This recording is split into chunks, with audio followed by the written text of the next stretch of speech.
Apa yang saya dibeli ya?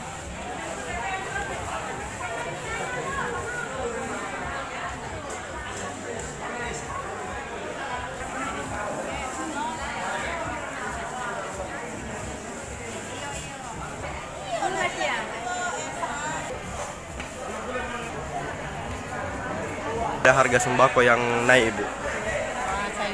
Sayuran. Ya. Sayuran apa saja itu, Ibu? Bawang. Bawang. Bawang merah, bawang putih, lombok besar.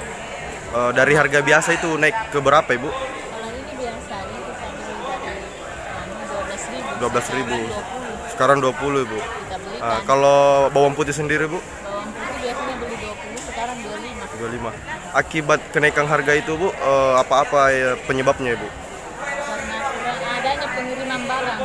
Dengan pedagang. Jadi pasokan masuk beli.